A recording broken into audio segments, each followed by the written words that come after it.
Bonjour et bienvenue sur ma petite fabrique à histoire, catégorie Fantasy. Aujourd'hui, nous suivrons l'histoire d'une elfe, d'un personnage hybride, moitié humain, moitié animal.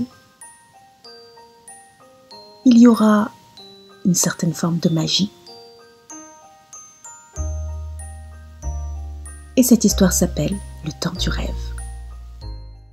La terre se mit à trembler sous les pieds de Miaré, qui fléchit les jambes et contracta les abdos. Autour d'elle, les autres femmes de sa tribu, les Waranda, continuaient de ramasser les baies en discutant et en riant, ne se rendant compte de rien. « Mes sœurs, nous ne devons pas rester ici. Un serpent arrive. » Toutes stoppèrent leur mouvement à l'instant où sa voix s'élevait. Respectueusement, elles ramassèrent leurs paniers tressés et s'engagèrent rapidement sur le sentier menant au village. Miaré avait du mal à maintenir son équilibre. Elle donna son panier et suivit, tant bien que mal, le groupe en se maintenant aux branches des arbres autour d'elle. Les autres femmes n'étaient pas inquiétées par le rêve. Elles s'éloignèrent donc rapidement. Lorsque le sifflement caractéristique du serpent retentit, Miaré s'arrêta et jeta un coup d'œil dans son dos. Un énorme serpent aux écailles arc-en-ciel glissait près des mûriers où ses sœurs et elle se tenaient quelques instants plus tôt. Il était beau, majestueux dans son déplacement gracieux. Avec émerveillement, Miaré observa le serpent déraciner des arbres et déplacer la terre jusqu'à ce que de grosses collines prennent forme là où le sol était plat juste avant. Miaré contempla le monde se transformer jusqu'à ce que le serpent disparaisse à l'horizon et que le sol sous ses pieds redevienne stable. Malgré toutes les sécheresses qu'elle avait vécues depuis son arrivée sur Terre, elle était toujours émerveillée lorsqu'elle voyait un esprit ancêtre. Elle appartenait à la caste des protecteurs et était née de ce fait avec le don du rêve. Elle était capable de voir, de ressentir, d'entendre le monde des esprits ancêtres, lorsqu'elle dormait, mais aussi durant ses périodes d'éveil. Certains esprits ancêtres, comme les serpents arc-en-ciel, arpentaient la terre, redéfinissant régulièrement ses contours. Les Waranda respectaient cela. Ce peuple d'elfes vivait en symbiose avec la terre. Ils la respectaient, en prenaient soin et l'écoutaient. Justement, un magnifique Washikonu apparut à côté de Miaré, qui frémit aussitôt. L'oiseau était assez gros, paré de plumes rouges, jaunes et oranges. Penchant sa tête aux yeux exorbités sur le côté, il se mit à siffler une mélodie à la fois stridente et belle. Miaré savait ce que cela signifiait. Les Wachikonu étaient des oiseaux de mauvais augure. Son clan devait quitter le lieu rapidement. Lorsqu'elle rejoignit le village, une réunion était en cours. Les sages décideurs chantaient et dansaient, rappelant avec respect les histoires des ancêtres. Miaré se rapprocha de ses frères et sœurs protecteurs. « Je viens de voir un Washikonu » murmura-t-elle à Inala, la plus âgée des protectrices. La vieille elfe hocha la tête silencieusement. Jemba en a vu un également, et aussi Saka, Birdi et Wekana. Ça a l'air très sérieux. Nous parlerons aux sages décideurs après la réunion. Il va falloir partir rapidement. La tribu était habituée à ces déménagements fréquents. Les affaires furent rapidement préparées, les huttes démontées, et toute trace de la présence des elfes ces derniers mois effacée. Les hommes se rendirent tous spontanément chez les maîtres guérisseurs, et tous reçurent leur ration de choucha, la plante contraceptive dont ils se mirent à mâcher les feuilles durant le voyage. Réguler la natalité était importante pour les Waranda. Leur groupe ne devait pas être trop nombreux, sous peine de ne plus trouver suffisamment de quoi se sustenter dans la nature. Et les femmes n'aimaient pas être enceintes durant les voyages et les installations, car les efforts qu'elles devaient alors fournir étaient souvent fatals à leur bébé. Les marcheurs avaient pris la tête du groupe, imposant une cadence adaptée à la tribu. L'après-midi était déjà bien avancé, la nuit se poserait bientôt au-dessus de leur tête, mais les protecteurs avaient été unanimes, il fallait partir au plus vite. Une partie des protecteurs accompagnait les marcheurs devant, tandis qu'une autre partie resta à l'arrière, avec les enfants et les elfes les plus âgés. Miaré faisait partie de la troupe à l'arrière. De gigantesques kaorus, d'énormes lapins couleur sable, passèrent près d'eux. Les enfants coururent se cacher derrière les jambes de leurs aînés. « Ce n'est pas comme d'habitude. Que dit le rêve ?» souffla le sage décideur Tao en l'observant du coin de l'œil. Il avait raison. Autour des Kaoru, d'énormes oiseaux pêcheurs, les poa-poa, volaient en frappant violemment l'air de leurs ailes puissantes. Seuls les protecteurs voyaient ces esprits ancêtres, ce qui expliquait la crispation que seul leur visage exprimait. Miare savait par expérience que ces oiseaux ne se montraient que lorsque la terre était en colère. « Il faut partir vite. Nous ne sommes vraiment plus les bienvenus ici. » Mais pourquoi ? Un enfant, le petit Dural, tira sur le bras de Miare, l'empêchant de répondre. « Il faut qu'on prévienne notre ami, on ne peut pas partir sans lui dire au revoir !» Les autres enfants l'entourèrent, certains se mettant à supplier à leur tour, d'autres enjoignant Dural de se taire. « De quel ami parlez-vous ?»« De Kaniwalu. On joue tout le temps avec lui à la rivière. Il est gentil. »« Kaniwalu ?» répéta Miare. « C'est un animal ?» Dural haussa une épaule. « C'est pas un elfe. Je sais pas si c'est un animal, mais il nous attend tous les jours à la rivière. Il va pas comprendre s'il ne nous voit pas aujourd'hui. »« On n'est pas censé en parler !» gronda le petit Jaloux. « Mais il va être trop triste si on part sans lui dire au revoir !» rougit la petite Jeddah. « Ok, je vais voir ça de plus près et je vous rejoins ensuite. » Peut-être qu'un autre protecteur pourrait venir avec toi. Jemba se proposa aussitôt de l'accompagner et ils partirent ensemble en direction de la rivière. Je le sens pas, ce Kaniwalu. Pourquoi est-ce que les enfants n'en ont jamais parlé avant aujourd'hui ? Parce que ce sont des enfants. Peut-être que c'est un esprit. C'est précisément ce qui me fait peur. Grogna Jemba, les sourcils froncés. La tribu avait beau s'être pressée, il n'était pas bien loin de l'ancien emplacement du village, et donc de la rivière serpentant à côté. Miare et Jemba rejoignirent rapidement le trou d'eau où les enfants adoraient jouer, s'étonnant du calme saisissant de l'endroit. Pas un oiseau, pas un papillon, pas un bruissement, même le vent semblait absent. « Kaniwalu, les enfants nous ont envoyés vers toi !» Aucun bruit ne lui répondit. « Kaniwalu !» appela à son tour Miare. Il n'avait pas l'air d'être là. « Les enfants voulaient juste dire au revoir, nous partons !»« Allez, ne perdons pas trop de temps ou le clan va nous semer. » Attends. Les yeux écarquillés, Miare observait d'étranges rides sur l'eau. Une créature approchait en nageant très rapidement. Lorsqu'elle fut tout près des deux elfes, une tête sortit de l'eau. Son visage ressemblait à celui d'un elfe à la peau très pâle, mais il ne possédait pas d'oreilles visibles. De très longs cheveux noirs raides et fins encadraient ses yeux de serpent et son menton pointu. Lorsqu'il s'extraya de l'eau, Miare découvrit le torse d'un homme posé sur la longue queue d'un serpent. Elle en resta sans voix. Jamais elle n'avait vu une telle créature. « Tu es Kaniwalu ?» s'enquit Jemba, visiblement sur la défensive. « C'est bien moi. » acquiesça-t-il d'une étrange voix grave et suave. « Je suis touché que vous soyez venu jusqu'ici pour me transmettre le message des enfants. Je les aimais beaucoup. Ils me manqueront. » Le silence autour d'eux devenait pesant. Miare s'aperçut que l'être ne sciait pas. « Nous leur transmettrons ta sympathie. Pour ton information, nous avons reçu des messages de la Terre. Elles réclament notre départ. » « Merci, protecteur, j'en prends note. Je remonterai donc à la rivière. Peut-être nous recroiserons-nous plus loin. » Il fixait Miare, toujours incapable de parler. Il ondula jusqu'à Jemba et lui serra la main, avant de se saisir de celle de Miare et d'y déposer un petit baiser. Ce simple contact de l'être sur elle déclencha le rêve. Elle se trouvait tout en haut d'une grande montagne couverte de végétation qui soudainement devint rouge et aride. Un sifflement la fit frissonner. Des milliers de serpents ondulaient à ses pieds, emprisonnant bientôt ses jambes, remontant le long de ses cuisses jusqu'à ceinturer sa taille. Miare ne voyait plus le bas de son corps. Un long sifflement retentit et soudainement, tous les serpents s'éloignèrent, ondulant loin de Miare. L'elfe retint son souffle.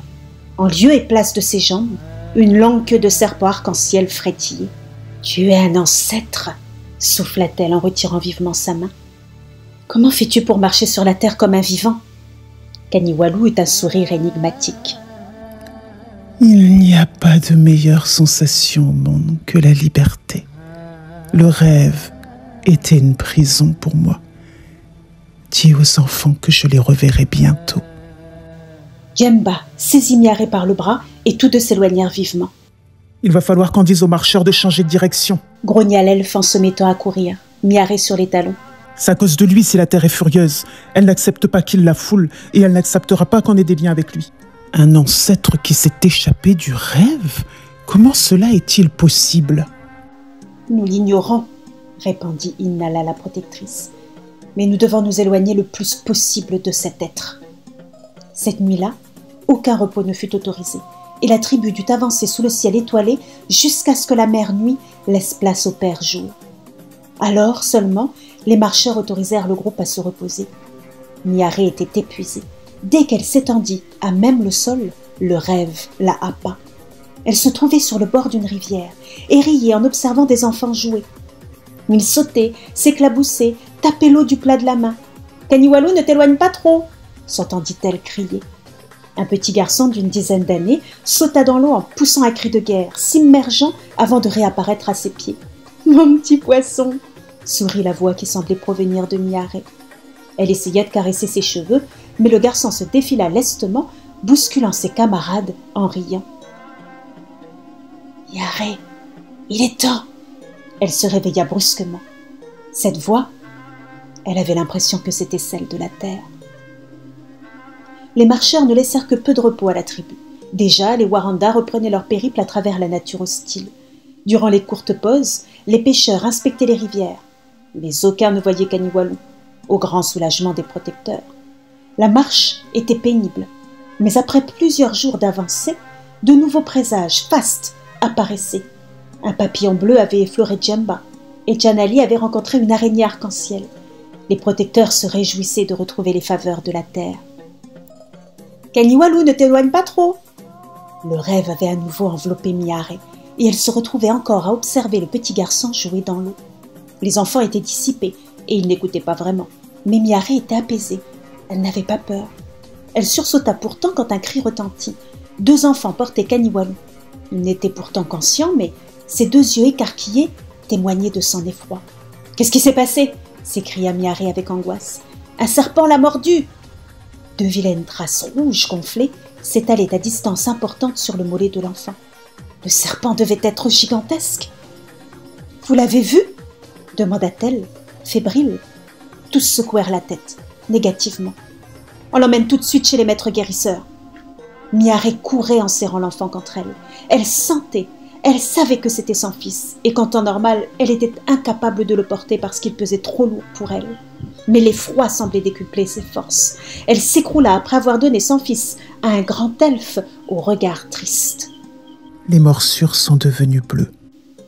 En effet, les 2 poings n'étaient plus rouges mais azurés, et la jambe avait doublé de volume. C'est un serpent-lune.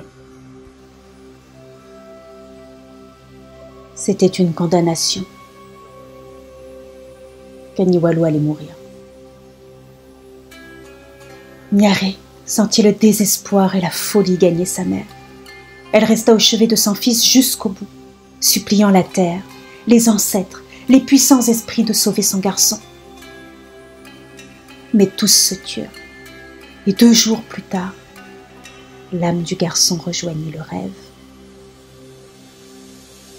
La mère de Kaniwalu refusa d'assister aux festivités de retour à la terre. C'était son fils à elle, pas celui de la terre. Elle refusait d'honorer celle qui lui reprenait son fils unique. Le temps filant, elle s'éloigna de sa tribu et n'écouta plus la terre. Elle prit ce qui lui faisait envie, tua ce qui la dérangea et profana les lieux sacrés. Elle souffrait, souffla Miaré. Elle souffre toujours, répondit une voix. Une fois de plus, Miaré ne vit personne, mais elle sut que c'était la terre. Elle a coupé le contact avec moi et avec les esprits, si bien que lorsqu'elle est morte, elle n'a pas pu rejoindre le monde du rêve. Elle est restée ici-bas, prisonnière, loin de son cher fils, jusqu'à ce que ses larmes la transforment en rivière.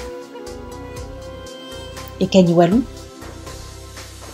il a été attiré par ses pleurs. Il a déchiré le voile des rêves avec ses propres ongles et il a coulé sur le monde des vivants comme un serpent. Il cherche sa mère. Ne pourriez-vous pas les réunir? Eux seuls pourraient agir. Et moi, qu'est-ce que je viens faire dans cette histoire? Le rêve s'était à nouveau estompé, et Miaré marchait en queue de peloton auprès des enfants et des vieillards. Tous semblaient plus apaisés. Miaré était la seule à se sentir encore aux aguets. Pourtant, les jours finirent par défiler à toute vitesse, et les Warandins trouvèrent un nouvel endroit où s'installer. Tous les augures étaient fastes, et à nouveau, la tribu retrouvait sa vie, ses chants, ses rites, dans le giron bienveillant de la terre. « Il a dit que tu lui manquais », chuchota la petite Jeddah, alors qu'elles mangeaient l'une à côté de l'autre. « Qui ça » s'enquit Miaré, intriguée. La fillette ne répondit pas, mais offrit son plus beau sourire auréolé d'un clin d'œil complice. Une boule d'angoisse se forma dans la gorge de Miaré. Ce soir-là, quand tout le monde se coucha, elle se rendit à la rivière la plus proche. Comme plusieurs jours auparavant, le silence pesant sur l'endroit la glaça. La silhouette de Kaniwalu, l'homme serpent, ne tarda pas à apparaître.